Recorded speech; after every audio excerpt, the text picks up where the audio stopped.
Assalamualaikum warahmatullahi wabarakatuh. Waalaikumsalam warahmatullahi wabarakatuh. Alhamdulillahirabbil alamin. Assalatu wassalamu ala rasulil karim wa ala alihi wa ashabihi wa atba'ihi ila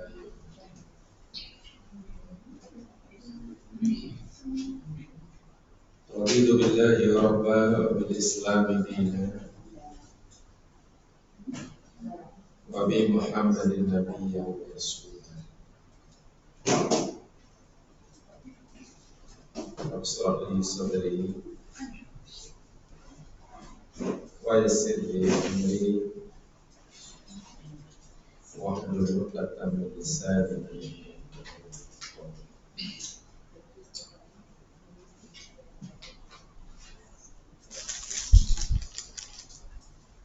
Insyaallah kita akan teruskan kajian kita kaitan dengan tajuk Al-Baqiyat As-Shalihat fil Quran. Al-Baqiyat As-Shalihat fil Quran.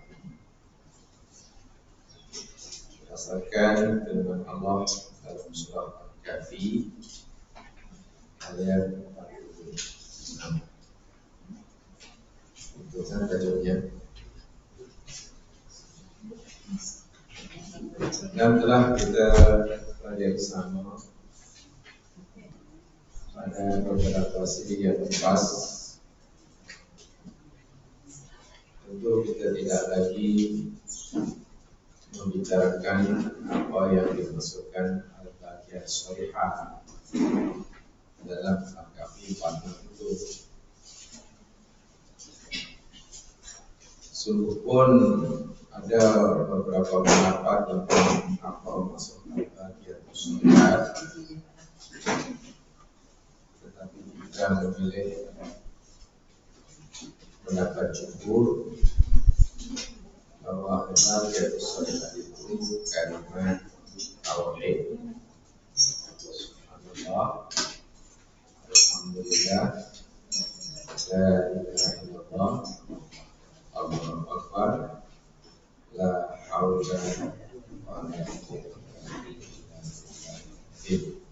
Berdasarkan beberapa riwayat yang boleh dilakukan. Nah, ini yang kita pelajari tentang kalimat tauhid ini. Dan kita telah mulakan kajian kita tentang makna kalimat subhanallah atau tasbih pada siri yang lepas. Dan terakhir yang telah dipelajari sama pengertian tasbih atau subhanallah menurut Ibnu Qayyim. Betul ya? Yang terakhir menurut Ibnu Qayyim ada nota. Kalau ada nota bayangkan saja. Kita bayangkan yang ada.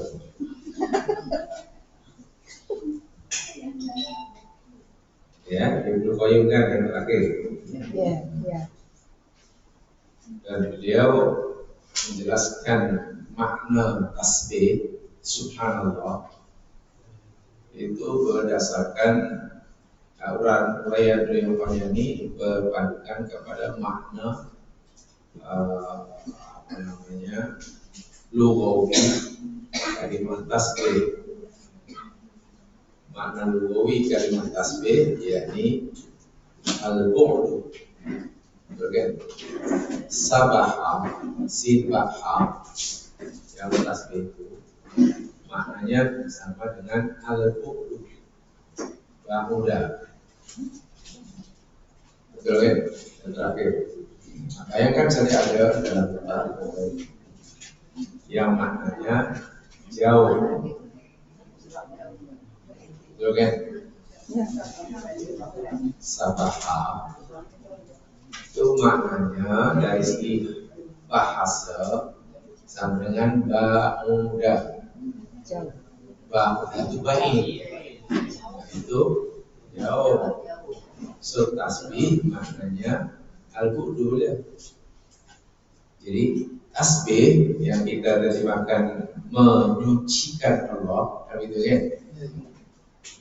Ibnu Qayyim menjelaskan, yakni menyucikan Allah itu maknanya menjauhkan Allah daripada sifat-sifat yang tidak layak baginya. Apa saja yang tak layak bagi Allah, kita jauhkan. Contoh, Allah itu sifatnya al-adlu, yang maha adil. Apa yang tak layak bagi Allah? Tawan adil. Zalim, benar.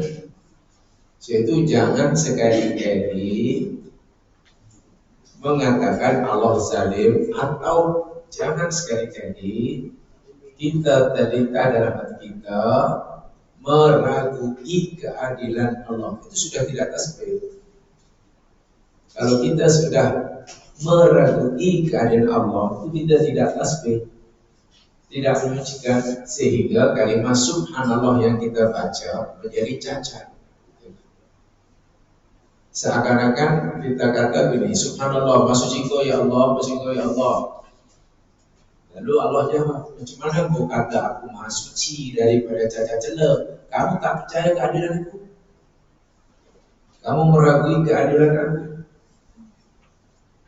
Sedangkan makna tasbih itu menjauhkan Allah daripada apa-apa saja yang tak layak baginya. Allah Al-Qayyum sifatnya. Qayyum itu berdiri sendiri, maknanya tidak ada bantu, tak ada yang tolong, berkuasa dah.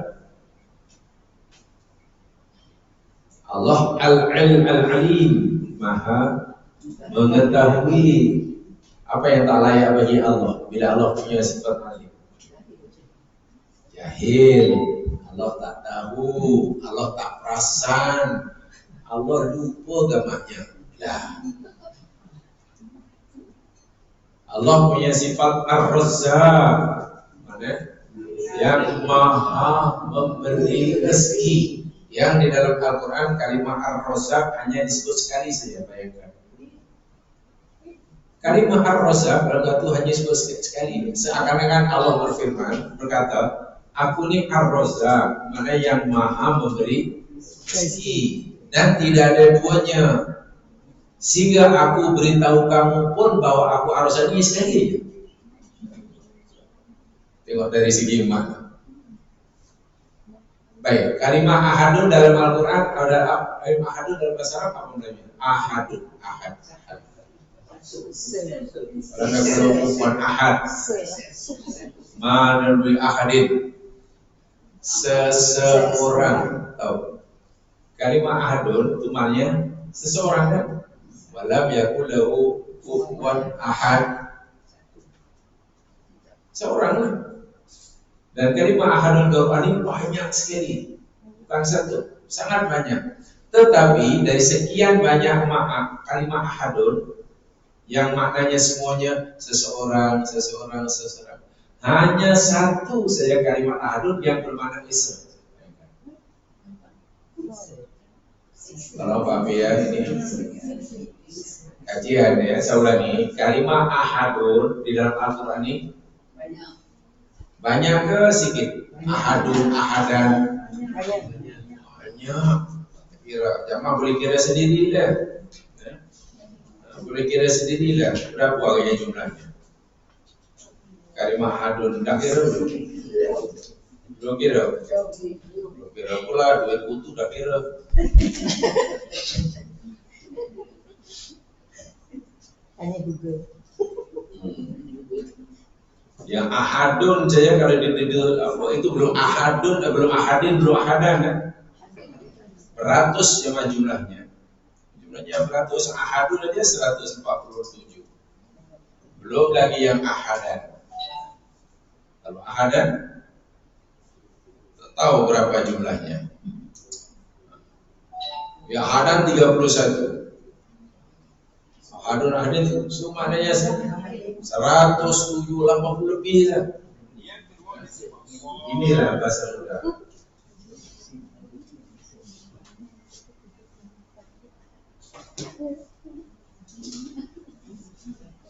Saya nak bagi contoh ya bagaimana cermatnya Al-Quran dan juga maklumat. Saya sering mengatakan ini, Al-Quran ini memberikan kita maklumat bukan hanya melalui perkataan. Soalnya bukan hanya melalui dengan perkataan. Katalah kalau Allah banyak saya maha memberi rezeki kan. Kalau bila Allah memberitahu kita bahwa Dia yang maha memberi rezeki dengan kalimat apa? Ketika Allah beritahu kita bahwa Dia yang maha memberi rezeki dengan kalimat apa? Ar-Razzaq kan? Ar-Razzaq. Contohlah Ar-Razzaq. Jadi Ar-Razzaq. Ar-Razzaq. Maknanya yang maha memberi rezeki. Senang kita. Allah beritahu kita Dia maha memberi rezeki. Apa kata Allah? Ya, aku Ar-Razzaq, gua Ar-Razzaq. Tapi ingat, cara Allah memberitahu kepada kita bahwa Dia maha memberi rezeki bukan hanya memberikan ini. Contoh, tadi saya katakan kalimat Ar-Razzaq diulang-ulang dalam Al-Quran berapa kali? 1 kali. Sehingga ketika Allah kata gua Ar-Razzaq umpamanya, Allah bukan hanya memberitahu kita bahwa Dia maha memberi rezeki. Dia adalah satu-satunya yang maha. Begitulah maksud saya. Paham? Satu-satunya, tiada duanya. Karena Allah beritahu kita bahwa Dia Ar-Razzaq hanya sekali, menunjukkan bahwa Dia adalah satu-satunya yang rezeki. Paham ya? Kemudian contoh kalimat ahadun, saya kata tadi. Ahadun, ahadin, ahadan, 100 lebih, 180 lebih masih ada kalimat ahadun. Terjemahannya, apa tadi? Seseorang. Ahad. Seseorang. Walam yakul lahu kufuwan ahad. Kan seseorang itu artinya. Dan tidak ada seorang pun yang menyerupai yang sebanding dengan dari sekian ratus kalimat ahadun di dalam Al-Quran. Tahukah kita hanya satu sahaja kalimat kalimat ahadun yang bermakna Esa. Saya ulangi, kalimat ahadun dalam Al-Quran ratusan. Maknanya seseorang. Dari sekian ratus kalimat ahadun dalam Al-Quran, yang bermakna Isa hanya satu. Hanya sekali maksud saya. Contoh qul huwallahu, hanya kalimat ahadun dalam qul huwallahu ahad itu saja yang makna Isa. Selain itu, selain kalimat ini kan qul huwallahu ahadun. Ini sahajalah dalam Al-Quran kalimat ahadun yang bermakna Esa. Ini katakanlah Dia adalah Allah yang Esa, tunggal, satu. Hanya kalimat ahadun dalam ayat ini saja bermakna Esa. Selain ini kalimat ahadun selain dalam ayat ini semuanya maknanya seseorang. Apa maknanya? Apa mesti yang disampaikan? Allah itu Esa. Bahkan keesaan Allah ketika Allah memberitahu kita yang Dia Esa pun hanya sekali. Bukan 2 kali. Allah itu Ar-Razzaq. Allah itu Ar-Razzaq. Karena Allah itu satu-satunya yang maha memberi rezeki, maka Allah pun memberitahu kita bahwa Dia yang maha memberi rezeki hanya sekali. Allah memberitahu kepada kita bahwa Dia maha Ar-Razzaq itu bukan bahwa Dia satu-satunya. Tiada dua. Itu yang saya maksudkan. Ya, kajian seperti itu amat penting misalnya karena kita akan mendapatkan maklumat yang lebih. Sebab kalau kita kata umpamanya Allah Maha memberi rezeki, senang dalilnya itu tadi harus. Tapi kalau umpamanya kita kata, ada orang kata Allah Maha memberi rezeki, kemudian ada orang begini, apakah Allah sahaja yang Maha memberi rezeki? Apakah tidak ada selain Allah yang boleh memberi? Jawab kita. Jawab kita. Apakah ada selain Allah yang boleh memberi rezeki? Atau betul Allah saja satu-satunya yang boleh? Boleh.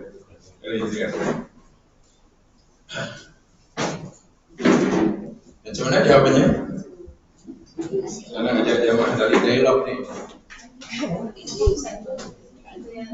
Saya ulangi. Adakah kita yakin bahwa Allah itu yang Maha memberi rezeki?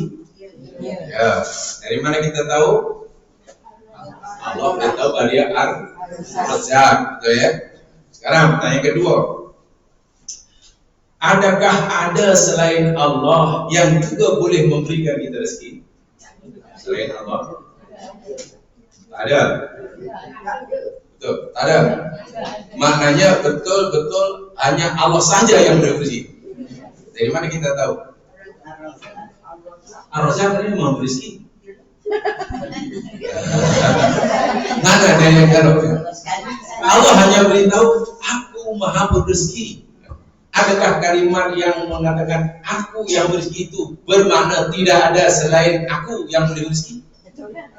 Ada kemungkinan kan? Tidak, ada kemungkinan kan ayat itu, ayat. Nah, ini ayat kita cerita tentang ayat. Bila ada orang kata saya yang boleh merawat penyakit kamu, kita percaya pada orang itu dokter. Kita percaya saya boleh merawat menyembuhkan penyakit kamu. Boleh diterima ayat itu? Kita terima orang itu boleh. Apakah kalimat saya boleh merawat penyakit kamu bermaksud tidak ada dokter lain yang boleh merawat kita? Tidak kan? Ayat tadi kan tidak begitu kan? Paham maksudnya? Pahamnya? Maknanya ada kemungkinan ada orang lain kan? Sekarang bila Allah kata aku yang memberi rezeki kamu, kita yakin itu ya? Adakah ayat segitu bermaksud tidak ada selain Allah yang boleh memberi rezeki? Ayat tadi. Tidak. Jangan dikaitkan dengan iman dulu. Maknanya ayat itu kemudian ada kan? Tak, kalau kita bicara dari segi perdebatan, berpikir logik. Maksud berpikir logik. Kalau ayat itu hanya aku yang beri rezeki kamu, ya aku percaya engkau. Tapi maknanya adalah selain engkau, kan gitu kan? Ayat itu.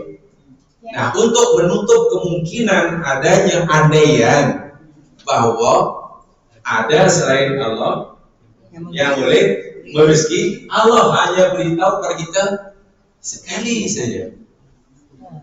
Bila Allah kata hanya begitu, hanya sekali saja, apa maknanya? Tidak ada. Paham maksudnya? Jadi keesaan Allah dalam bab memberi rezeki itu Allah sampaikan melalui hanya sekali. Sebab kita tak ada kan? Coba kalau zaman nak cari dari mana ada yang menyatakan bahwa Allah yang memberi rezeki? Tak jumpa. Baru jumpa kalau kita paham yang ini. Begitulah maksud saya. Sebab sekali itu Ustaz. Ya. Dan kerana Allah hanya memberitahu sekali itulah memberikan message yang jelas bahwasanya tak ada yang lain.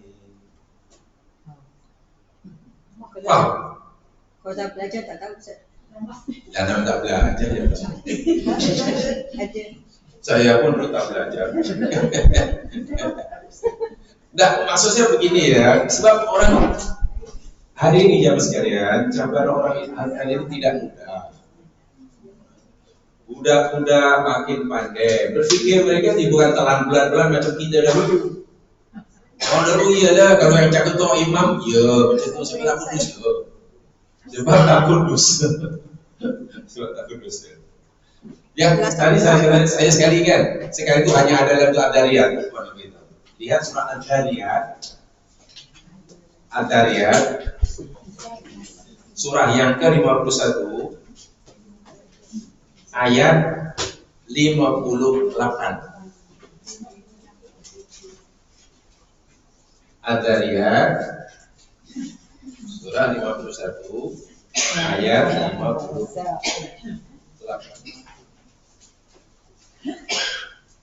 Ini sangat menarik. 58.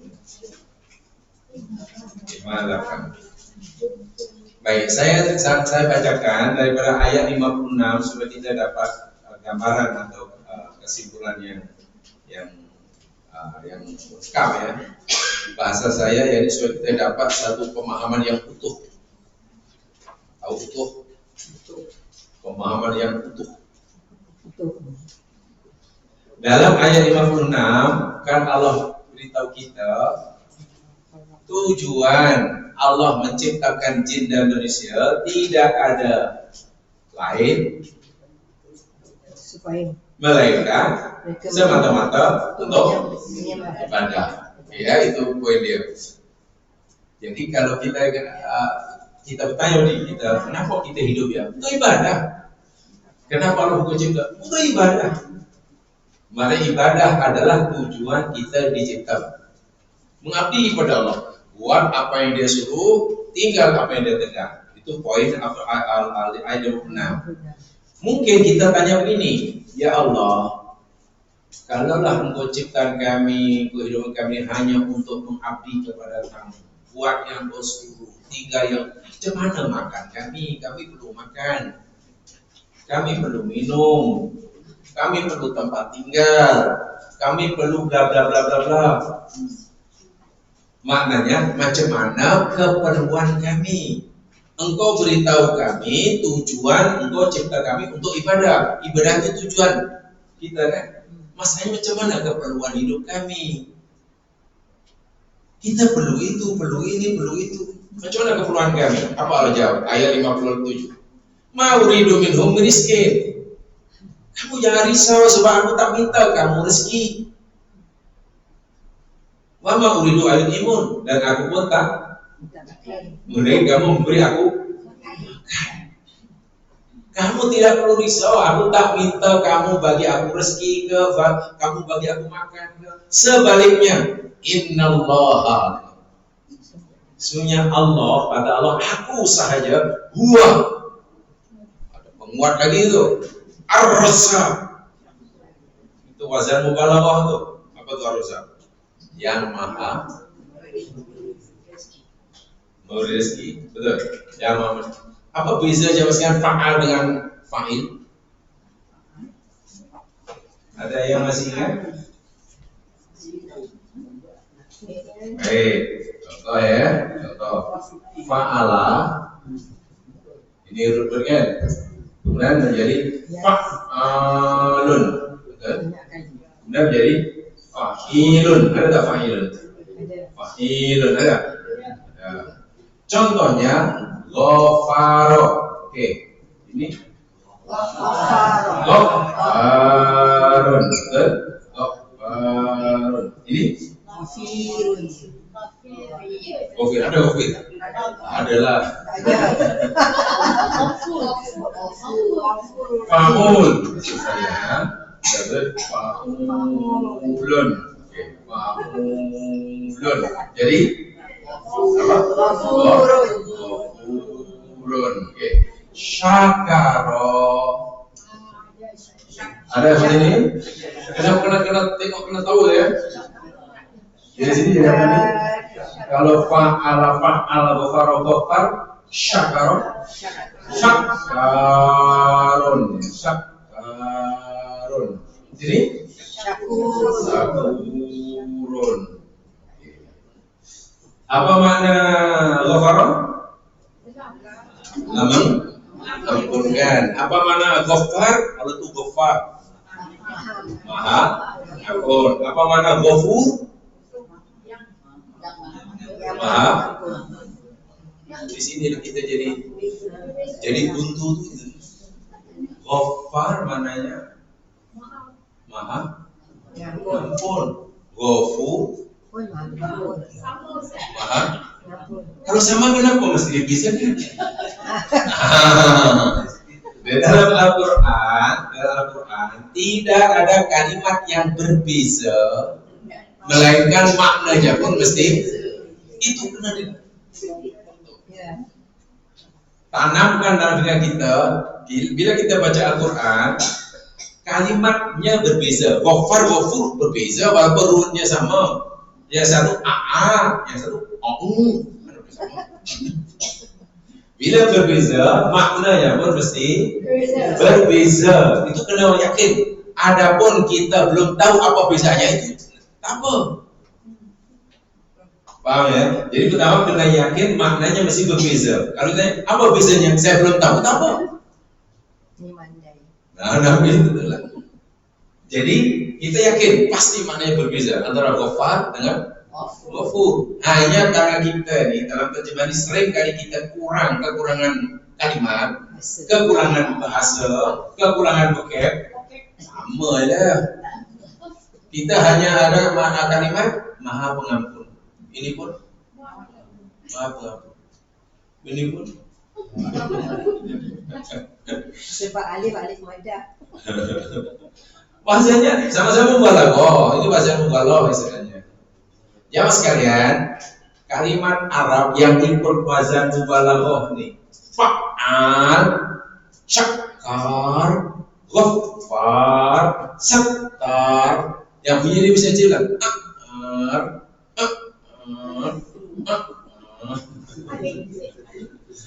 Bunyi mesti sama ya, acuan jangan tak sama. Itu memberi makna banyak dan berulang-ulang. Oke. Sementara fa'ul, ul, ghafur, syakur itu mana sempurna atau penuh. Baik. Sekarang Allah Ghaffar, mana Allah yang memberi pengampunan, dan pengampunan yang Allah berikan banyak dan berulang-ulang. Hari ini orang berdosa, Allah bagi pengampunan. Lain kali bila mulai berdosa yang sama dan bertobat, Allah. Jadi berapa kali Allah memberi pengampunan pada hambanya, sebanyak berapa kali hambanya bertaubat. Itu Ghaffar, berulang-ulang. Ghafur maknanya pengampunan Allah itu penuh, sempurna, bukan lah cipta aja lah. Kan kita yang mencipta. Allah Syakkar, mana Allah banyak terima kasihnya dan berulang-ulang. Kalau Syakur, terima kasih Allah, maknanya bila Allah membalas kebaikan hambanya sempurna, tidak kurang walaupun sedikit. Itu pun balasannya adalah banyak, penuh dan wow. Sekarang Ar-Razzaq, apa makna kalau itu?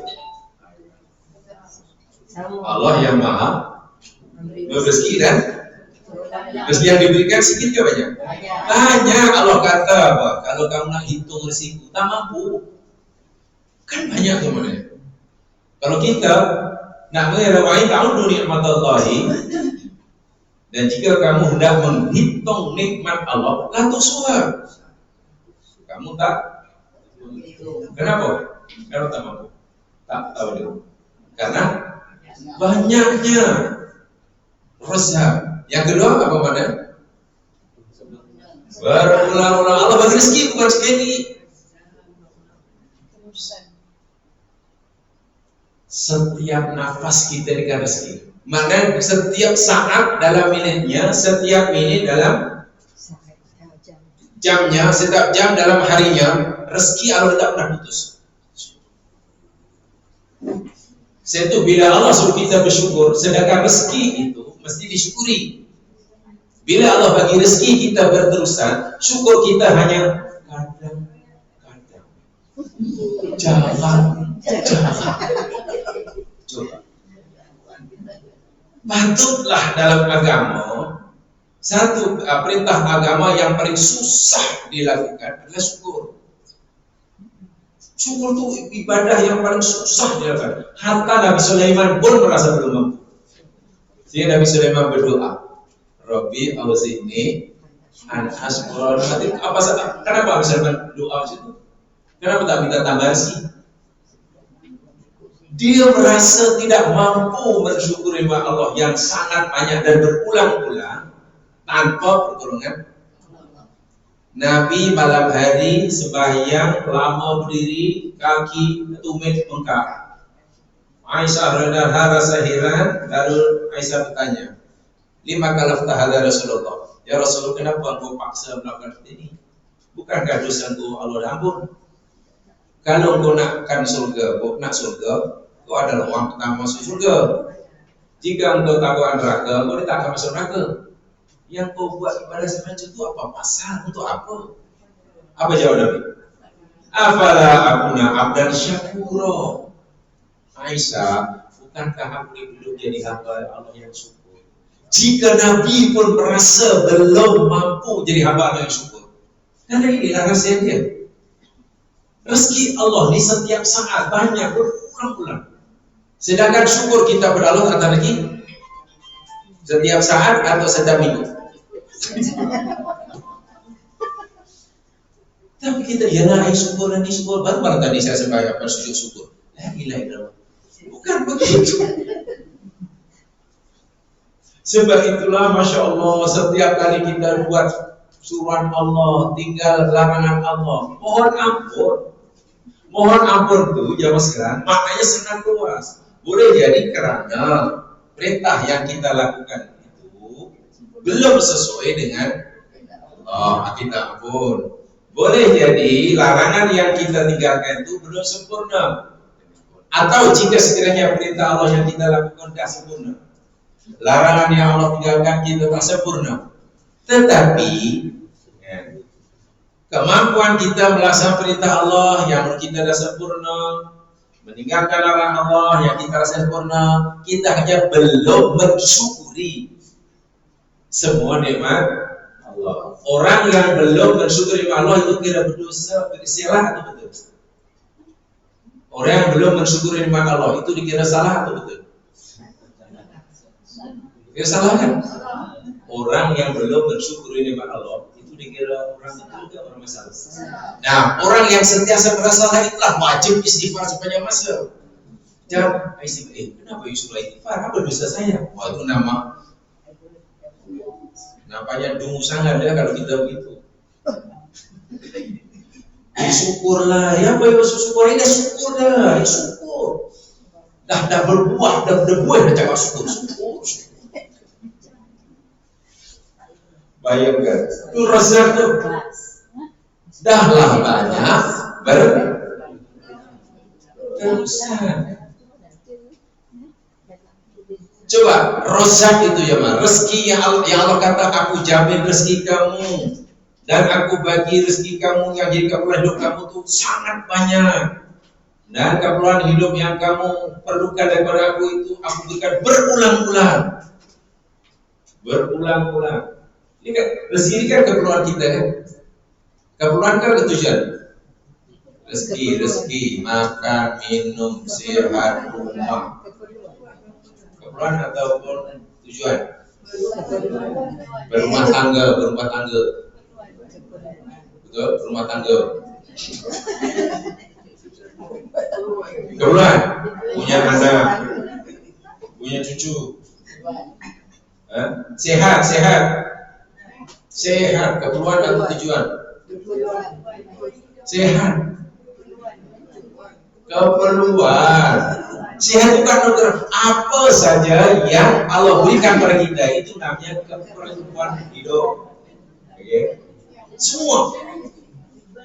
Dan berdasarkan ayat ini, keperluan hidup kita itu Allah dah jamin. Sebab itu Allah kata, kamu tak payah risau lah tentang keperluan. Aku dah jamin dah. Tugas kamu hanya nyembah aku. Buat apa aku suruh, tinggal yang aku. Dan tidak ada duanya. Tak ada selain aku yang boleh bagi kamu rezeki, yang boleh jamin kamu rezeki. Karena tadi Allah bagi tahu pada kita bahwa Dia Razzaq itu hanya sekali. Kita sudah memberikan makna, berikan maksud, message bahwa Dia itu satu-satunya, gitu ya, satu-satunya. Sekarang orang baca subhanallah, subhanallah, subhanallah, subhanallah, subhanallah, subhanallah, menyucikan Allah kan, subhanallah, subhanallah. Ya. Baik, sekarang alhamdulillah keadaan awal baik sudah sekarang. Nampak niaga pun untung banyak dengan iya banyak. Sebab saya rajin, tapi semenjak saya pakai kereta nomor 88 saya coba apa mana subhanallah bila dia percaya bahar murah. Senangnya dia ke 888. Dulu itu bukan 888, sekarang pakai 8. Kenapa akhir-akhir ini apa murah begitu ini? Ya lah tak macam mana ni, susah lah. Hidup sehari-hari susah. Jadi susah sini, susah itu susah, usaha tak jadi. Awak tak nah dikit kan selalu subhanallah, subhanallah, subhanallah. Tapi apa pasal menurut awak apa saja punca pasal dia susah, niaga rugi? Tidak, semenjak saya pindah rumah ke kawasan Tijang sini jadi susah. Tahu tak sah dari apa namanya subhanallah kita dari hilang tempat selesai. Karena kita sudah tidak lagi mengisahkan Allah dalam Razzaq. Kita telah menduakan Allah dalam aspek Razzaq. Maka kita tidak menyucikan Allah. Syirik itu kan tidak menyucikan Allah kan. Inilah yang sering kali berlaku. Sehingga tasbih kita ya mungkin hanya subhanallah, subhanallah, subhanallah. Itu tak boleh. Tak boleh. Subhanallah itu tasbih itu al-bu'du. Kata apa nama? Ibnu Qayyim. Jauhkan apa-apa yang tak layak, fikiran-fikiran, lintasan hati yang tak layak bagi Allah. Jangan sekali-kali. Mungkin kita tahu itu, mungkin baru tanya itu pun subhanallah kita terjejas. Kita dah merasa jadi orang baik. Kita jadi merasa orang yang betul, buat yang disuruh dengan macam-macam kita dah buat. Tapi tiba-tiba berlaku pada diri kita, menimpa kita sesuatu yang kita tak suka umpamanya. Karena kita tak tahu apa dia, lalu kita dalam hati aja. Ya Allah, aku dapat apa yang aku suruh dan tinggal dia, tapi kenapa engkau bagi aku sakit? Aku dah jaga makanan, makan jaga, tidur cukup, lari, apa namanya berjalan 10 km. Berjalan pun bukan ke depan, mundur. Berjalan mundur 10 km sampai rumah naik turun tangga. Maknanya sepatutnya ya Allah, Engkau jadikan hamba-Mu ini sehat. Tapi kenapa? Sakit. Sementara kawan kami itu tidur tak pernah jaga, makan tak pernah henti, tapi sehat. Sekali tengok kawannya, dia itu tak jaga kesehatan, jaga makan, sehat. Kita yang biaya sakit pula. Dan terlintas dalam hati, ya Allah, kenapa macam tu? Kenapa aku pula cepat? Tahu tak kalau terlintas macam tu, tasbih kita subhanallah kita sudah cacat. Karena sudah mulai mempertanyakan keadilan Allah. Allah itu maha adil dan mustahil zalim. Allah itu maha bijaksana. Mustahil ia melakukan sesuatu yang tidak bijaksana. Contoh, kalau kita ada pikiran seperti itu, mari kita menuduh Allah tak sepatutnya Allah buat macam itu kan gitu kan. Coba, adakah sopan kita kata, ya Allah, tak sepatutnya engkau ini, sepatutnya. Bila orang sudah mulai mematutkan Allah, itu subhanallahnya kosong, ya bisa percayalah, kosong. Walaupun sampailah sini kemantu, apa? Kemantu berapa ya? Ya karena terlalu menjadi laluan apa tuh? Kayu apa tuh dibuat tuh kan? Gue sampai kemantu tuh. Tapi bila habis itu kemudian batal tuh. Kalau ikut Ibnu Qayyim batal. Dan udah batal. Batal dalam arti kata kosong ya nilai tasbih tadi. Tasbih ini bukan ucapan yang sekadar, bukan ucapan. Perlu diyakini dan perlu diwujudkan jadi pegangan, ya itu saya katakan tadi. Sehingga bila kita paham seperti itu dan kita patuhi, kualiti tasbih kita itu akan meningkat. Walaupun mungkin hanya menyebut sekali. Tapi kalau sampai kemantu pun, tapi kemantu sebenarnya sini kan. Ya kalau orang susah, macam saya ada kemantu susah. Masya Allah. Bahkan lebih halus lagi ya, yang lebih halus lagi, lebih dalam, walaupun mungkin belum sampai ke situ kita ya, mungkin belum sampai ke situ. Saya selalu bagi contoh yang mudah itu. Kalau jamaah adalah tanam pokok mangga, dan nama mangga itu pun harum manis. Maknanya kita yakinlah nanti buahnya mesti harum dan atau nama pokok mangga itu mana lagi? Nama mangga itu mana lagi? Jadi kalau makan habis mana lagi? Ada di tempat saya, ada di Indonesia, ada di Malang ada. Di Malang ada satu area di dia mengawinkan mangga ini, dan mangga itu sedap, mentah pun sedap. Apalagi masak, sih diberi nama mana lagi. Itu aja di mana lagi. Jadi kalau makan tuh habis mungkin mana lagi? Ya, namanya harum manis, buah banyak katakan. Tiba-tiba ada yang manis, ada masam, ada busuk.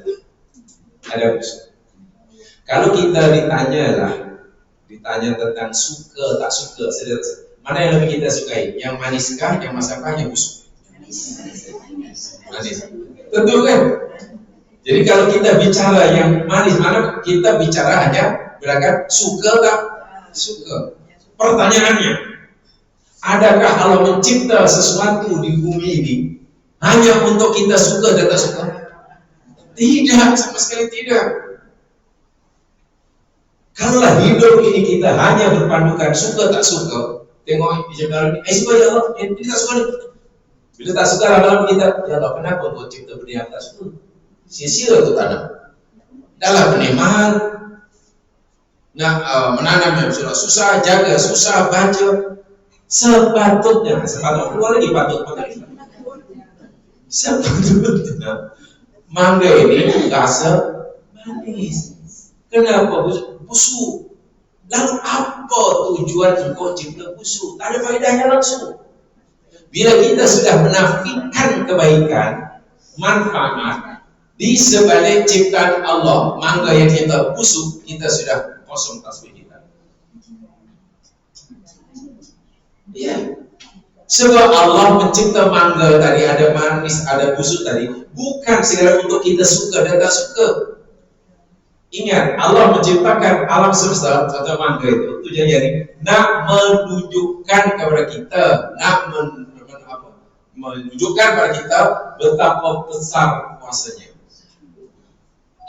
Contoh, bagi kita jemaah sekalian, mana menurut kita, mana yang lebih susah bagi Allah, mencipta mangga manis atau mangga busuk? Sama. Bagi kita, sama atau serupa? Bagi Allah, sama kan? Mana tak ada yang susah kan? Betul. Pertanyaannya, Mana yang lebih menunjukkan kuasa Allah bagi kita? Manisnya mangga atau busuknya mangga? Yang lebih menunjukkan kuasa Allah. Sepatutnya sama kan?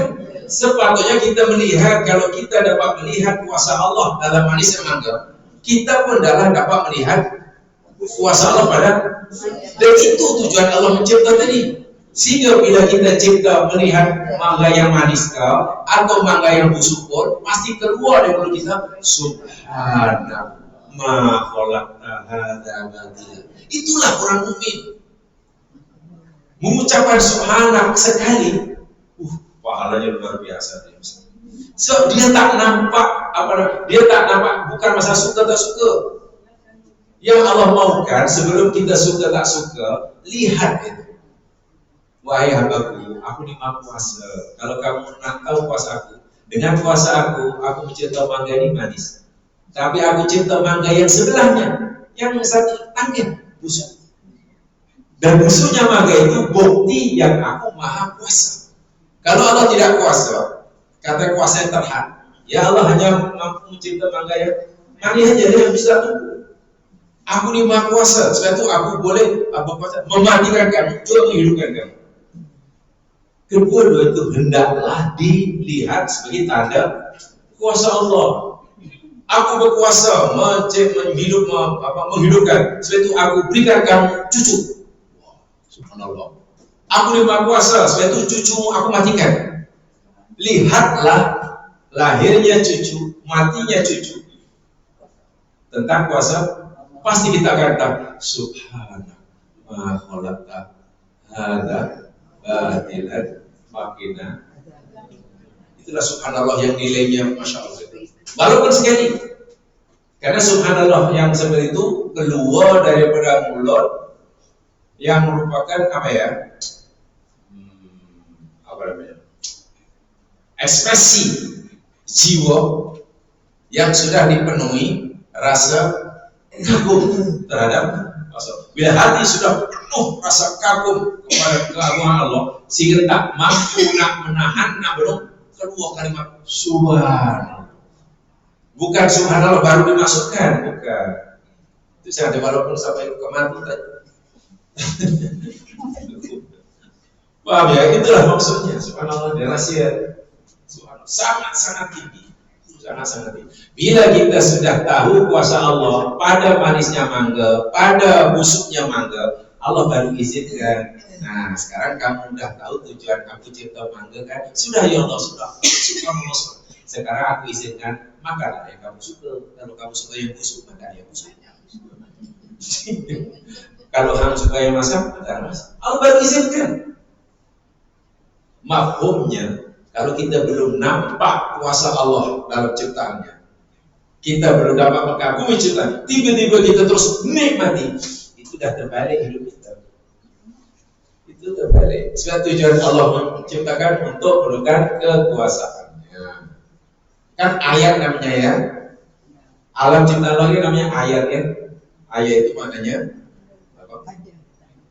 Tanda, bukti, ayat. Ya, supaya kita tak sesat. Ibaratnya mana pergi satu tempat destinasi yang kita pernah pergi, agar kita tak sesat. Ya, sebelum ada ayat tengok tu signboard tu ayat kan? Kalau kita tak nak sesat, berarti kan betul signboard ke kanan, oh ya kanan, oh lurus, tengok ya. Tapi jangan terpesona dengan signboard secantik apapun. Nanti kita tak sampai destinasi. Ya pasti ya. Kagum dengan signboardnya. Akhirnya ambil gambar selfie. Ya bila dah sampai destinasi. Terpesona. Alam dan isi ini signboard Allah untuk menghantar kita ke akhirat. Kalau kita terpesona di sini, lega di sini, mengagumi berlebihan di sini, kita tak akan sampai destinasi. Tersangkut di sini. Dan itu bahayanya hidup. Dan banyak orang yang tersangkut di sini, terpesona. Oh, selfie bukan lama di bawah signboard. Sebab signboard itu pelik. Signboardnya pelik. Kenapa tengok signboard pelik? Apa namanya? Saya pernah, tapi sekarang sudah tidak ada. Dulu di itu Round Gajah tuh ada. Rumah di belakang, lalu pekanan gajah di Round Gajah. Play di Saipan. Sebab Saipan tuh ya tulislah kanan adalah pedas berapa kilometer macam tu kan. Pacit tanah. Siapa yang macam itu kan kalau gajah. Ini tidak Saipan. San Francisco. 1000 kilometer. Makkah Al-Mukarramah. Honolulu. Frankfurt. Iya, ini macam tu Saipan. Siapa nak pergi ke? Siapa aja yang ke bawah belum ada atas ada. Masih baik ke atas ada Sidratul Muntaha. Alam kubur sih. Betul, saya buat paling pelik. Karena ada diganti. Lama dah. Dulu hampir setiap tahun itu orang tua tukar-tukar. Nah macam saya punya orang tua tu lah. Bulatan kayangan kan betul. Kalau kita dari stadium terus itu kan ada bulatan. Kan setiap tahun itu tukar apa tukar ini. Sekarang baru dapat pada lama. Ya mungkin lah kan kurang kerja kalau tak dapat proyek macam mana? Apa lagi bongkar aja.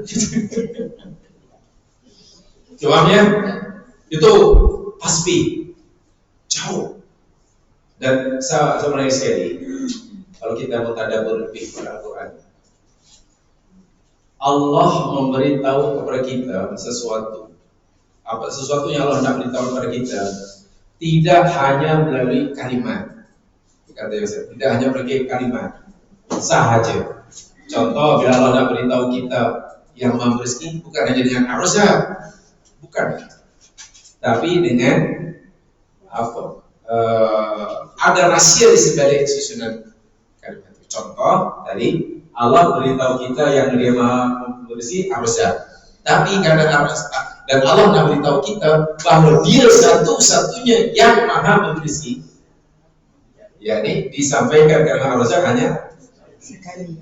Itulah yang saya maksud. Dan kenapa kata ada ghafar, ada ghafur tadi contohnya. Kalau kita hanya artikan maha pengampun, kenapa sekejap ghafar, sekejap ghafur? Oh, rupanya lain. Begitulah. Ya, itu mustahil sekali. Baik, sekarang paragraf yang berikutnya. Apa paragraf berikutnya? Ada yang ingat? Mana? Asy-Syaikh Abdul Wahab Asy'ari, betul? Allah. Ya. Tengok.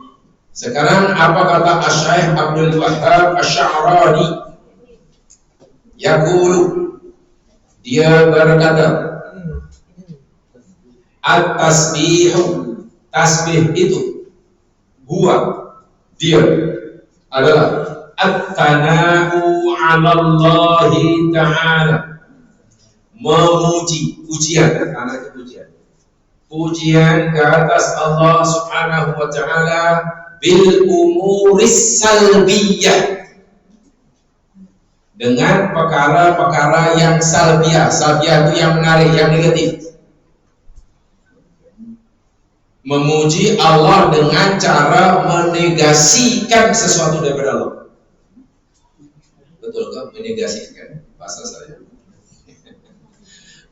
Salbiyah itu menegasikan, menafikan, bukan mengijabkan. Contoh kanafyi tasbih. Nafyu tasbih maknanya menafikan adanya tasbih. Mentasbih samaan, penyerupaan. Baik, ada tak sesuatu yang menyerupai Allah? Ada tak? Tidak ada. Maknanya kalau kita nafikan, kita negasikan tasbih, itulah namanya tasbih. Jadi tasbih itu menafikan, menidakkan, menegasikan. Contohnya tasbih. Serupa. Kalau kita kata, aduh, ada yang menjauhkan Allah, itu ada tasbih. Tasbih itu kan menjauhkan kan? Ya, memuji Allah dengan perkara-perkara yang salbiyah. Salbiyah itu menarik. yang tak layak bagi Allah. Seperti nafi tasbih, menafikan adanya penyerupaan, wa tahdid dan pembatasan. Tahdid di pembatasan. Baik. Allah Al-Alim, karena Allah Maha mengetahui. Adakah ilmu Allah ini terhad ataupun tidak? Tidak. Allah Maha berkuasa. Adakah kuasa Allah ini mutlak ataupun nisbi? Mutlak. Macam itulah. Jangan dihadkan. Bila Allah mengenai segala sesuatu, ima yang telah, yang sedang, yang akan. Dulu pernah saya sampaikan ya, ilmu Allah ini dengan ilmu Allah apa yang Allah ketahui? Allah punya ilmu, dan kalau kita bertasbih kepada Allah, kita subhanallah kepada Allah, maka kita menafikan tahdid. Tahdid itu pembatasan. Jangan kita batasi ilmu Allah. Oke, jangan kita batasi ilmu Allah. Bila Allah punya sifat Al-Alim, ada Maha mengetahui, pertanyaannya, apakah yang Allah ketahui dengan ilmunya? Allah Maha mengetahui. Itu pertanyaan, apa yang Allah ketahui dengan ilmunya? Segala. Ya, segala itu maksudnya macam mana? Kalau disuruh merinci lah. Segala itu maksudnya macam mana?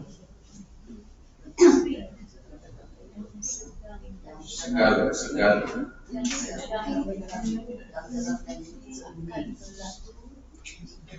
Al-Alim ya. Allah Maha mengetahui, sifatnya Al-Alim. Dengan ilmunya apa yang Allah ketahui? Satu. Dulu pernah sampaikan. Yang ya, jadi makana, bahasa Arab mudah. Apa yang telah. Yang kedua, apa yang Allah ketahui dengan ilmunya? Yakunu. Apa dia? Yang sekarang nih, yang tengah berlaku nih, yang saya sedang bercakap nih, yang saya sedang pegang pen ini. Apa yang ada di kepala saya nih, apa yang dalam hati saya nih, tengah. Jadi ibarat macam siaran langsung lah ini. Yang telah pun sudah ketahui. Yang ketiga, apa yang ketahui dengan ilmunya? Sayakunu. Apa yang akan? Jamaah tahu apa yang jamaah akan melakukan nanti petang? Saya tahu nanti petang saya ini pukul 3 ini, pukul 3 itu rancangan. Tak iya tak tidak. Apa yang awal lakukan tahun depan? Oh, saya buat macam ini. Plan saya mesti macam ini. Apa itu bukan ketahui, itu plan. Merancang tahun depan, rancangan dia untuk 5 tahun, 10 tahun ada tuh. Ya. Lepas merancang, bubuh apa tanda tangan? All. Manusia ini kadang terlalu sombong dalam cakap, itu masalahnya. Terlalu apa ya? Itu sombong. Yang ketiga, yang keempat, apa yang Allah ketahui dengan ilmunya? Apa yang belum?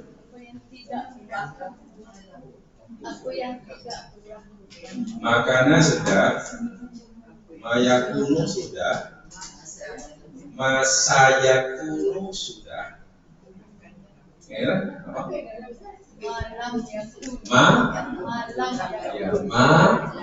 Lam yakun idza kana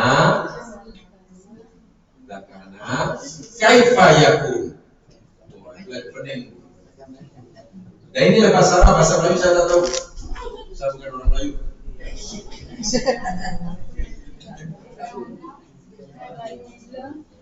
Kalau kita artikan secara harfiah, pasti bingung.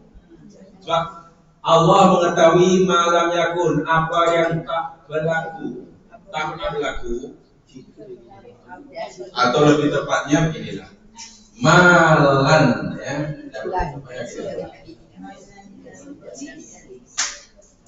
Malan yakuna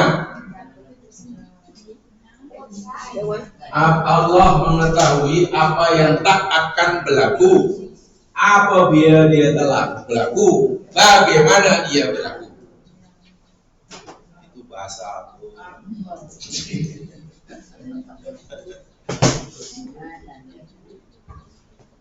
Begini, yang keempat nih, Allah tahu sesuatu itu tidak akan berlaku. Oke, sesuatu tidak berlaku. Dan Allah sudah tahu yang sesuatu itu tidak berlaku.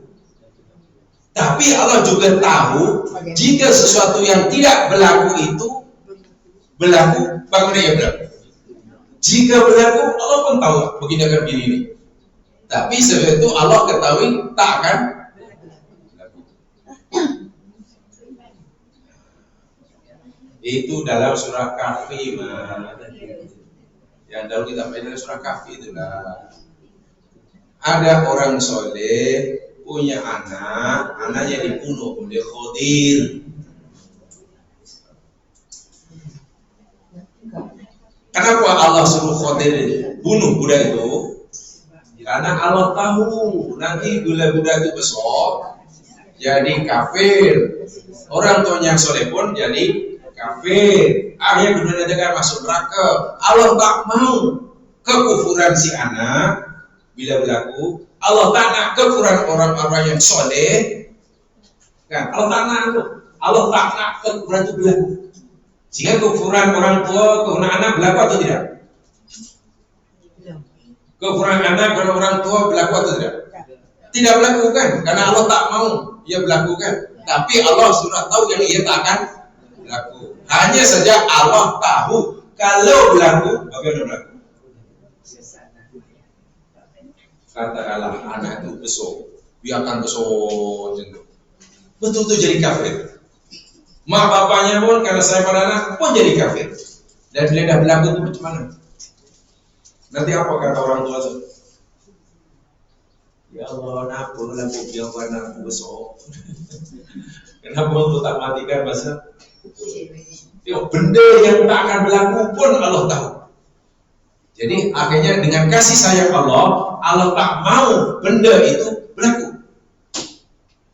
Sebab Allah sudah tahu bila berlaku apa akan berlaku. Bila berlaku kan ya, katalah bila anak itu besar, ya bapaknya di kafe dia ke kafe. Kapal dipecah oleh Khadir atas perintah Allah. Kenapa Allah suruh dipecahkan? Rusakkan. Karena kalau tidak dipecah, kapal akan dirampas. Sekarang perampasan kapal berlaku atau tidak? Tidak berlaku. Dan Allah sudah tahu benda perampasan tidak akan berlaku. Tidak akan berlaku. Tapi Allah juga tahu jika ia berlaku. Mana jika Allah tidak suruh Khidir pecahkan kapal, apa akibatnya? Menambah dan si miskin yang kapal. Itu pun Allah sudah ketahui. Sebab itu sesuatu yang akan berlaku, ya, dan bila ia memudaratkan, menyusahkan hamba-Nya yang disayangi, Allah. Saya tak mau diperlakukan. Coba kalau orang punya keyakinan itu, tak dapat mencapai cita-cita pun berarti sujud syukur. Iya. Tak dapat mencapai cita-citanya pun berarti sujud syukur. Karena Allah tahu hambaku ini kalau aku kabulkan hajatnya hancur, bosan. Karena aku sayang hambaku ini, apalah aku tak kabulkan. Tapi seringkali bila kita doa kita tak dikabulkan, hajat tak dikabulkan, kita bengkak.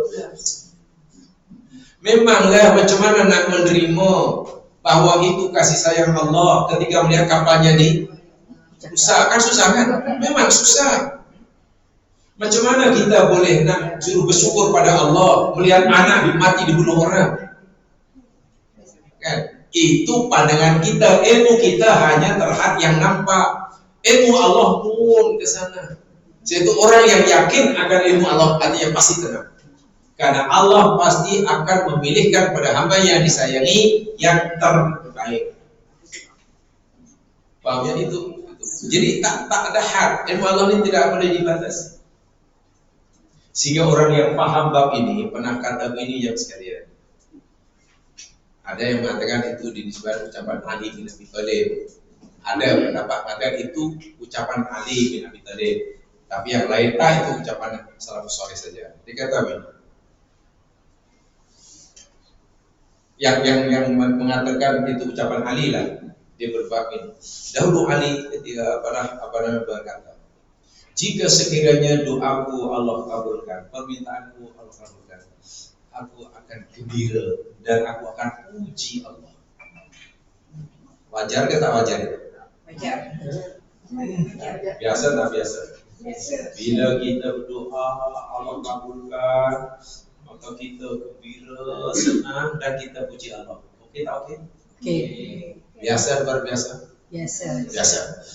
Tapi dikatakan Ali pernah berkata begini juga. Tapi jika sekiranya doaku Allah tak kabulkan, hajatku Allah tak kabulkan, aku akan lebih bergembira dan aku akan memuji Allah berganda-ganda. Itu biasa kan luar biasa. Luar biasa maknanya orang tak betul atau orang betul?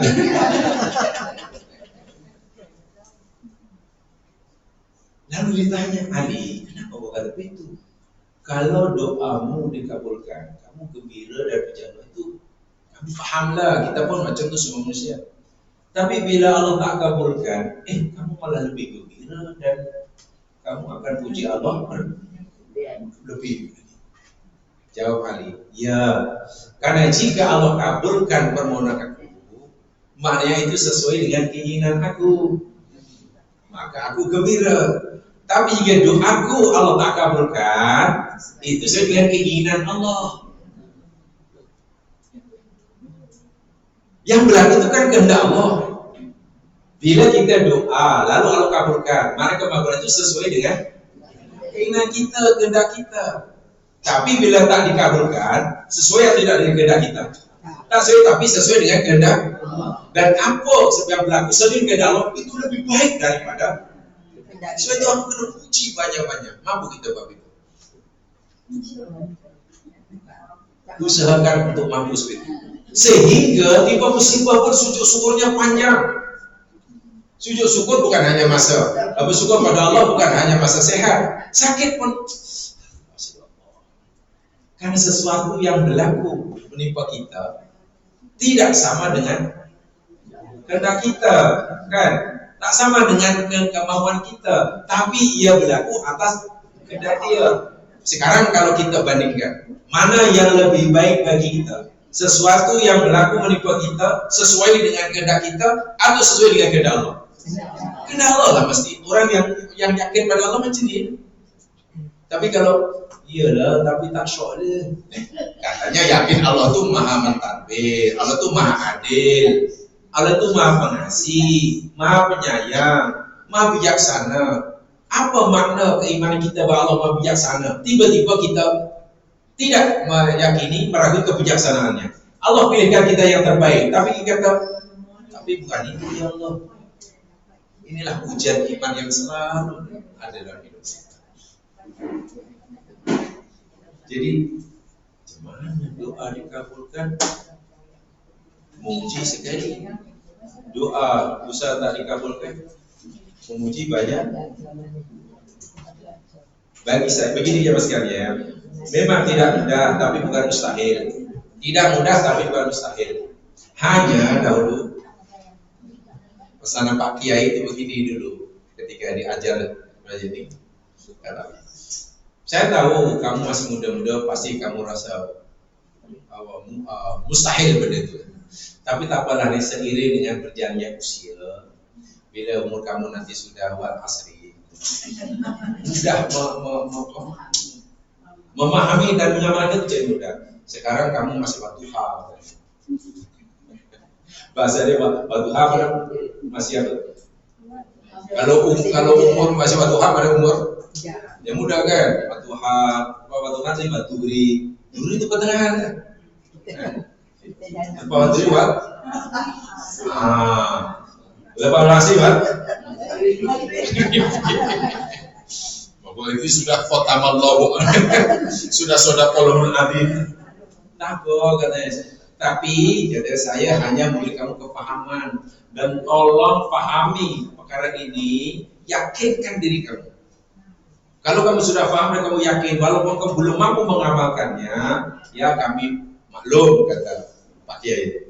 Karena biasanya memang begitu, umur kamu masih batu hal. Tapi nanti suatu saat, bila kamu masih telah paham dan kamu yakin, kamu akan boleh mengamalkannya bila kamu sudah wal asri. Jadi rupanya umur wal asri itu umur masalah umur bertua lah. Jadi itu kalau wal asri masih dia pikir batuha, itu baru susah. Ini sudah wal asri tapi dia pikir masih batuha. Rupanya memang lebih mudah. Coba aja mas sekalian ya. Saya yakin lah. Saya cakap apa adanya aja ya. Saya cakap apa adanya. Ketika kita masih muda, masih sehat, banyak keperluan, apalagi masih tingkat dengan kerja, masih tugasan, masih bla bla, kan sibuk kan. Sekarang coba, kita sudah banyak masa. Kadang bingung nak buat apa. Betul tak tahu apa. Ada di ini, ada aku kosong. Kadang tak tahu lah. Siang malam tu siang. Bila malam bila dah siang ni. Baru pukul 9 bila dah semua. Sekali tapi mata bila dah malam. Memanglah kita sebenarnya waktu itu kita sedang diberi oleh Allah peluang yang sangat besar. Kalau kita faham, kalau kita cerdas memahaminya. Kan dahulu kita tak boleh buat karena ada alasan, ada kekangan masa, kekangan apalagi kerja, kekangan tugasan, kekangan macam-macam. Bila kita sudah ada tidak kekangan, sepatutnya masa itulah. Sepatutnya lah. Jadi seakan-akan Allah beritahu dahulu kamu aku buat macam ini, kamu banyak alasan, tak apalah. Sekarang alasan-alasan yang kamu katakan itu sebagai penghalang, sekarang aku dah hilangkan. Nah sekarang mau buat apa? Lama bingung pula. Tidur ingin bangun ingin tidur. Banyak tu bila tu. Kalau kita sama itu bangun itu. Betul, saya yakin. Saya yang pokoknya merasakan. Saya pernah merasakan. Iya ya. Kenapa sekarang begitu banyak masalah itu gini? Pasti ini ada tujuan. Kenapa Allah bagi kita sekarang banyak peluang? Dulu itu. Ya tinggal lagi satu lah. Ada kemauan atau tidak. Memang nak memulakan sesuatu itu susah, susah. Orang Arab bahkan apa namanya? Ibnu Khaldun dalam mukadimahnya kata al-insanu madaniyun ditaqi. Manusia ini sebenarnya boleh dibentuk madaniun dibentuk ya sekarang ada madani ini ditamadunkan bitaqi dengan kebiasaan. Orang jadi kenapa orang kebiasaan itu kan bermula pada tak biasa. Mana ada kebiasaan tiba-tiba jadi lahir aja biasa. Orang itu udah biasa melama ke ketopel di dalam itulah memang mesti minum cawan kopi mesti gede lah. Bukan di rumah tak ada. Hujan pun pergi gede. Kenapa ringan sangat di muka? Ya karena mula-mula tak ringan, tapi lama-lama. Nah, rupanya ibadah demikian. Bila kita sudah biasakan, apalagi kita mewajibkan. Boleh ya sebenarnya kita boleh mewajibkan sesuatu yang wajib atas diri sendiri boleh. Tujuannya untuk apa? Istiqomah. Jangan wajib pada orang. Saya wajibkan kepada diri saya baca satu atau dua muka surat Al-Quran setiap subuh. Diwajib boleh untuk mendisiplinkan diri. Wajib dalam arti kata bukan wajib pada bila buat dapat pahala tak buat dosa, bukan. Wajibkan dalam bahasa budaya. Mana apa ya? Itulah. Ya, kalau untuk latihan itu lah. Memang kena dipaksa. Memang adalah doanya. Kata guru saya dulu ada doanya untuk itu. Supaya kita boleh ada doa itu perlu dibaca. Tahu doanya? Ada pendek ya, Allahumma paksa. Ya itu guru saya kata begitu. Allahumma paksa. Ya, sebab kita ini kalau tadi paksa, karena yang tak jadi maksudnya. Sebaik apapun amalan, sebesar apapun peluang beribadah, seluas apapun jalan menuju Allah, kalau tadi paksa tak jadi, tak jadi.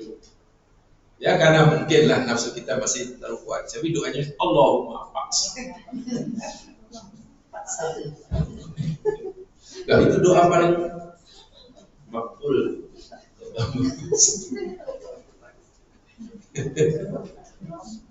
Saya pernah ditanya dulu ada kawan di sini juga lah. Kawan ini seorang perokok, kuat perokok dia. Dia ingin beli tapi tak beli. Ada cara itu.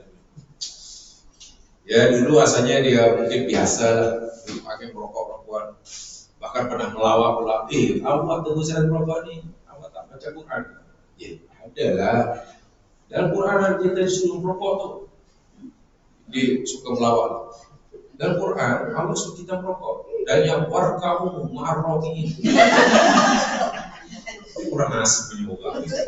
Rokoklah bersama orang yang merokok. Kan gitu. Rokoklah bersama orang yang merokok. Itu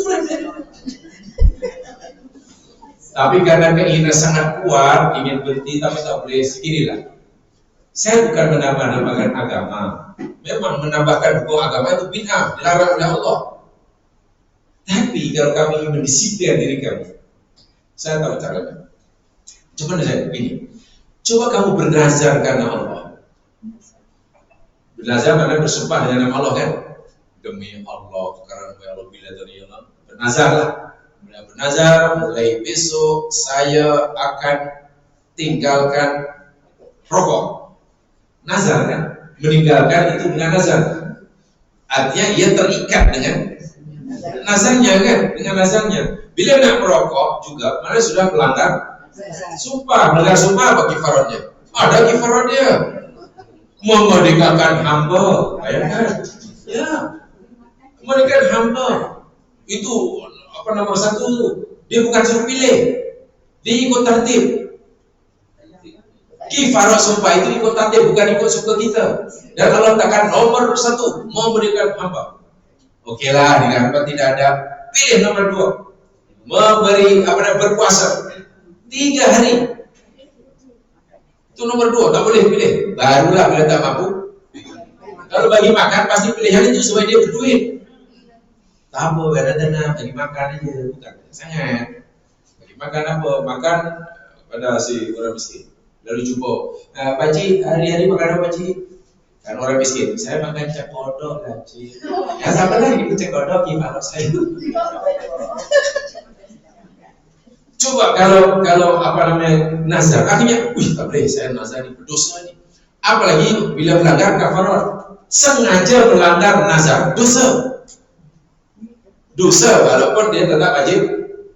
Akhirnya lama, iyalah setiap negeri ingat nazarnya. Sekarang tak boleh, dah tidak ada tak. Ada orang rokok pun dah tak. Itu cara ini sebab dia pernah jumpa dokter itu suruh inilah makan gula-gula, dah habis 1 ton gula-gula tinggal naik kembung pada jadi.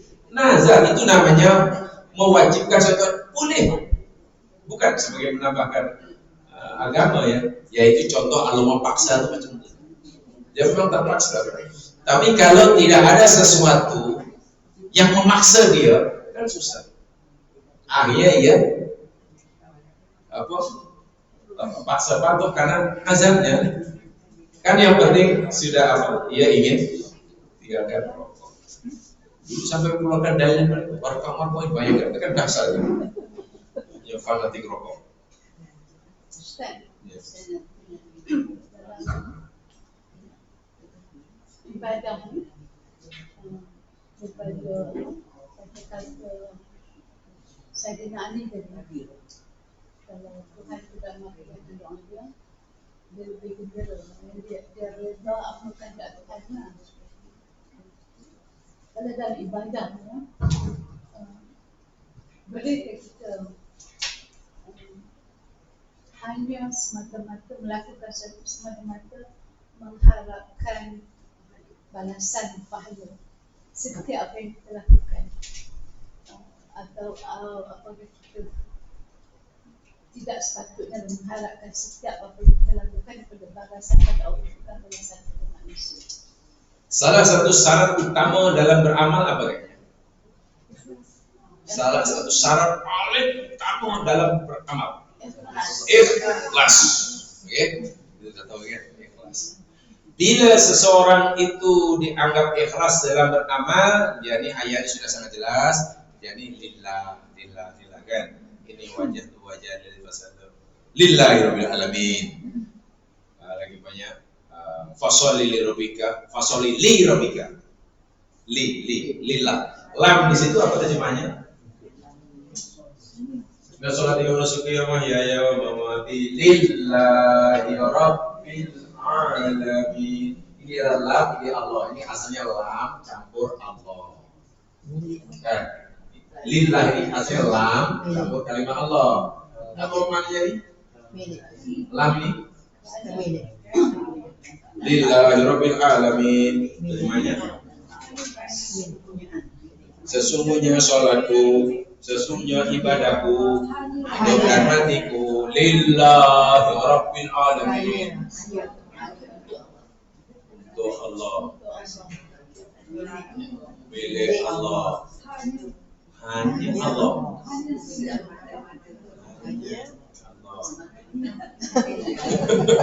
Lagi. Inilah ikhlas tuh ini. Milik Allah. Lagi. Karena Allah. Lagi. Bersama.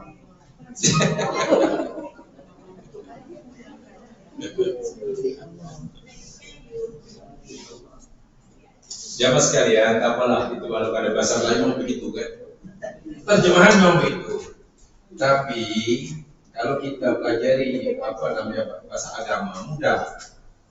Agama Islam ini kalau kita pelajari dengan menggunakan bahasanya mudah. Kan Islam punya bahasa sendiri. Apa bahasa Islam? Bahasa Al-Quran bahasa apa? Bahasa Arab ini bahasa Arab bahasa apa? Inna sholati wa nusuki itu hadis atau Al-Quran? Inna sholati wa nusuki wa lillah itu Quran apa hadis? Quran. Nabi Ibrahim apa yang? Jadi pahamilah dengan bahasa Al-Quran. Lam di sini, lillah ini asalnya lam campur. Lam ini ada 3 ya Ustaz. Lam ta'dil. Kita dah pahami dahulu namanya lam ta'dil. Kedua namanya lam goyah. Oh ya. Ketiga namanya lam bil.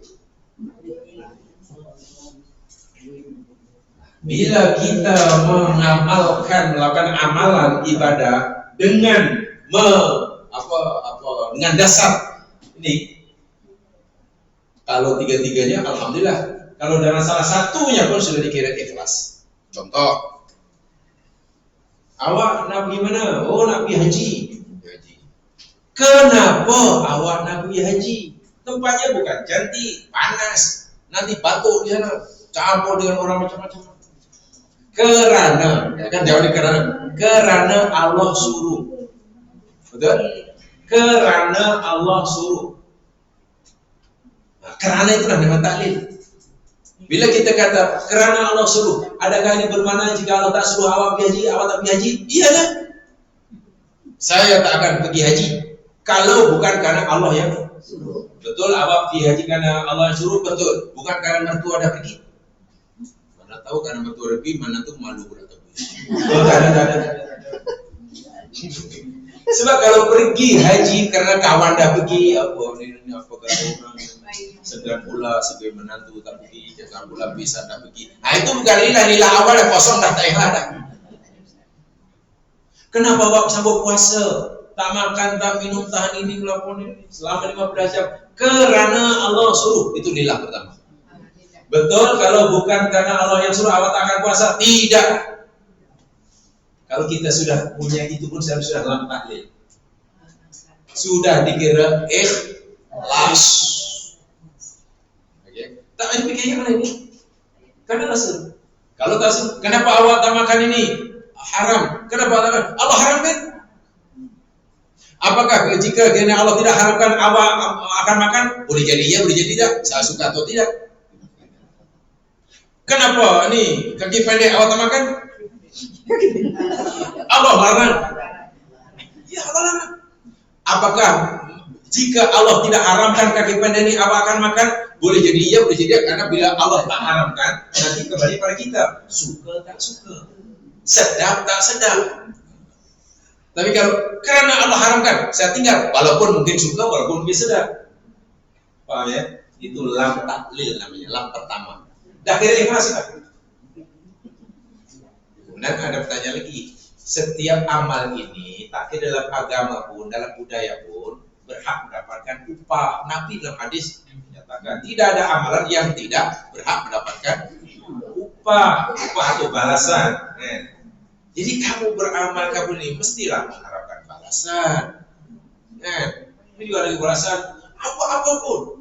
Bersihkan rumah, ke potong rumput, berhak dapat upah. Dan itu halal dalam agama. Jadi bila kamu buat kerja macam ini, apa upah yang kamu harapkan? Atau dari siapa upah itu kamu harapkan? Oh, saya harapkan upahnya daripada yang menyuruh aku buat amal ini. Siapa yang suruh kamu salat? Allah. Kalau begitu, saya minta upahnya pada Allah lah. Paham itu? Kenapa awak sedekah pada orang itu? Kalau suruh, pertama kan. Bila suruh, lam taklil. Habis apa tujuan awak? Apa upah yang awak harapkan daripada itu? Saya mengharapkan upahnya daripada Allah yang suruh saya. Saya tidak akan meminta upah daripada orang yang saya tolong. Kalau kita mengharapkan upah dari kita tolong, lam kedua kosong. Contohnya apa? Ingat ya, tadi saya tolong awak, tengok muka saya, ingat ya. Nanti pilih saya atau pilih saya, ingat ya. Kalau tidak, siap. Ini bukan percuma. Zaman modern mana ada barang percuma. Aku betul ke rumah awak nih, karena nih. Apa itu lillah namanya? Walaupun yang berikan itu Pak Haji. Tak ada, mana ada goyah. Dia minta balasan daripada orang, bukan daripada yang menyuruh. Kerja di rumah B. Kalau dia nak upah, minta pada siapa? Kerja di rumah B. Rumah? Pada tuan rumah B kan? Agak-agak bila minta upah pada C, itu orang betul tak betul? Si akan marah, kamu ni siapa? Saya minta upah, saya nak awak kerja di mana? Di rumah B. Siapa yang suruh B? Minta sama dia. Dan ini dalam hadis, dia akan nanti orang yang ria menuntut ganjaran pada Allah. Allah suruh kamu dulu ke amal untuk siapa? Allah tahu dia beramal bukan untuk pahalanya harap bukannya bukan daripada yang minta kepada kamu. Kosong, riak kan kosong pahalanya, ujub kosong, sum'ah kosong, karena tidak ada goyah. Minta balasannya bukan daripada yang menyuruhnya. Haji katanya yang suruh Allah, mintalah pada Allah, boleh. Ya Allah, aku sorry, ya Allah, ampun, berilah kamu pada. Boleh. Itu ikhlas. Dikira tak ikhlas bila kita beribadah tapi minta balasan bukan dari Allah. Itu sama ada balas itu berupa puji-pujian ke, nama ke, dan sebagainya. Yang paling tinggi milk, paling tinggi. Lam itu namanya lam milk. Apa milk pun? Milik, hak, kepunyaan.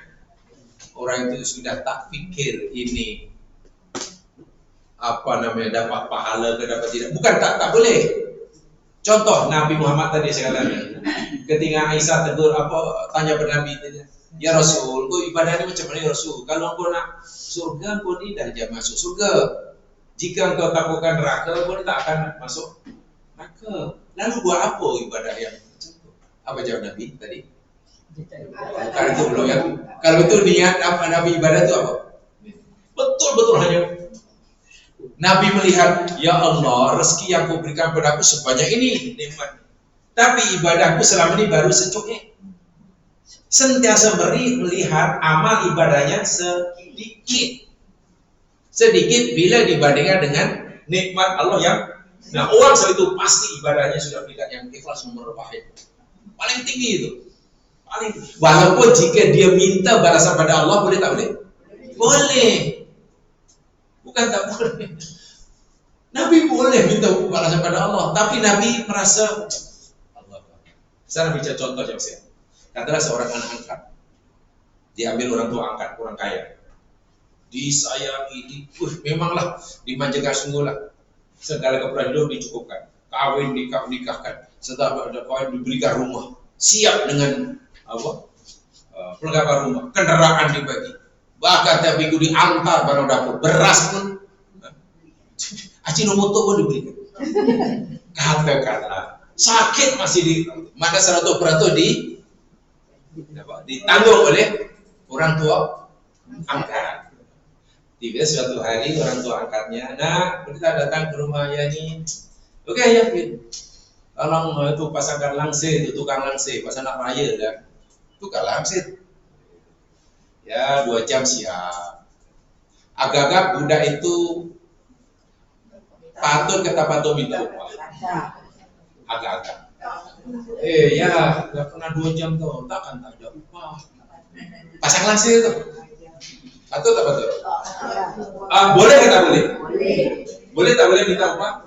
Boleh. Kalau minta upah agaknya orang tua akan bagi atau bagi? Pasti bagi pasal dia. Masalahnya yang mempunyai diri itu. Takkan aku macam ini. Selama ini aku dibagi macam ini, takkan disuruh buat pasang langsir pun nak minta. Disekat rasanya. Orang yang aman macam itu dah tidak macam ini. Bukan tak boleh minta upah, boleh. Dan jika minta upah pun orang tua akan bagi. Pasti akan bagi lah kepada saya. Tapi yang punya diri merasa Allah, macam-macam dia bagi, takkan dia nak minta. Ya Allah itu. Mungkin bahkan dia lain kali, ya apalagi ya takkan hanya pasang langsir. Takkan ada kerja lain. Tolonglah yang lain, tebang pokok ke, robohkan dinding ke, buat lagi ke. Masa tak ada kerja. Makanya dia macam ketagih, perintahkan. Kenapa ringan sangat? Kenapa sikit sangat? Tak ada ke yang lain? Tak ada. Orang yang macam dah betul dipanggil ladzatul ubudiyah yang kita pelajari dulu. Dia sudah mencapai taraf ladzatul ubudiyah, merasakan kelezatan itu luar biasa. Kalau sudah macam itu, dia tak fikir lagi lah. Pahala tak, bukan tak boleh ya, jangan dengan sebab kalau tak minta pahala, itu. Itu tahap rendah lah. Ya, yang pasti ini hanya tingkatan. Tapi yang tadi itu sudah ikhlas. Ikhlas itu ada marotip. Apa marotip? Tingkatan. Ikhlas tapi ada tingkatan. Ada yang ikhlas sudah diterima, ada yang lebih. Dan dalam Quran ada itu tingkatan-tingkatan itu. Jangan pernah saya sebutkan. Dalam Quran ada kalimat mutasaddiqin, apa artinya? Mutasaddiqin, orang-orang yang bersedekah. Mutasaddiq, orang bersedekah. Dalam ayat yang lain, musaddiqin, artinya orang-orang yang bersedekah juga sama, betul artinya. Hanya al-mutasaddiqin taknya nampak, mutasaddiqin taknya di gomkan. Tulisan.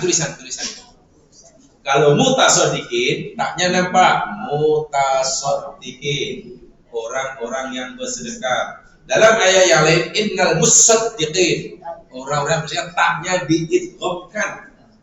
Dan itu boleh dari ilmu tajwid, sehingga tak dibaca kan. Terjemahan sama, tapi kenapa tulisan berbeza? Itu dengan tingkatan ikhlas. Mutasaddiqin, orang yang ikhlas dalam bersedekah. Orang yang musaddiqin, orang yang tingkat ikhlasnya lebih tinggi. Dan untuk menunjukkan ketinggian tingkatan ikhlas, hingga tak pun disuruh dalam surah. Rahasia disuruhkannya, diidghamkannya tak pada surah itu menunjukkan tingkatan ikhlas yang lebih tinggi. Dalam Quran ada itu. Jadi tingkat ikhlas itu ada. Dan ya minimal taklil lah minimum. Jangan taklil pun tak ada. Dapat taklil.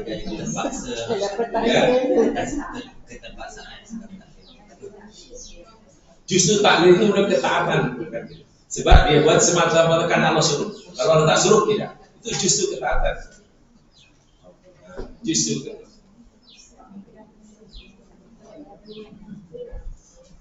Biasa apa mau pergi makan dulu. Ada orang yang minat nak berkhemah di Arafah. Di bawah terik matahari, kalau bukan Allah suruh. Ada yang minat mungkin?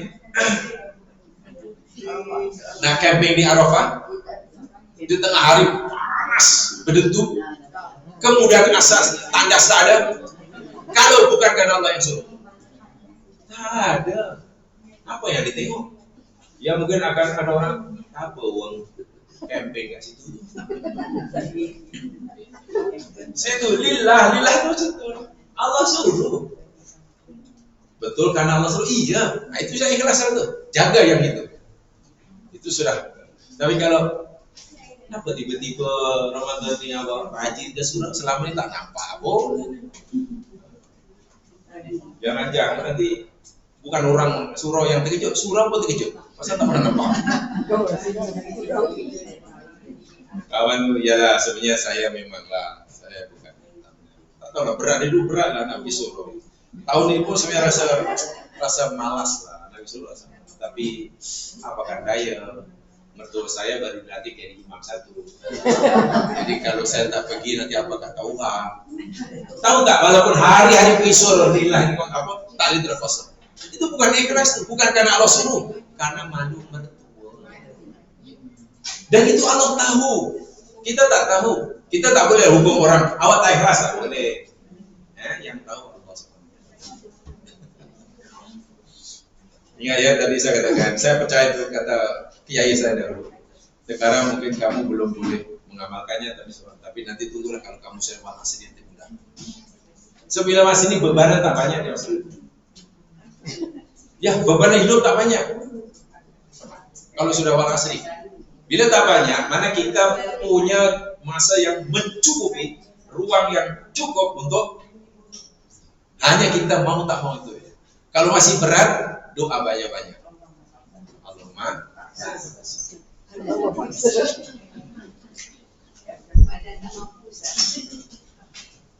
Nah itu alasan yang bercanggah dengan Quran.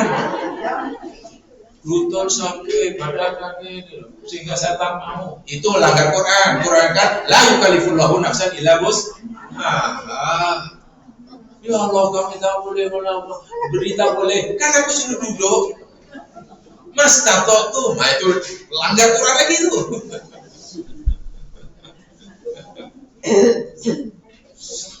Maknanya Allah hanya suruh kita ikut yang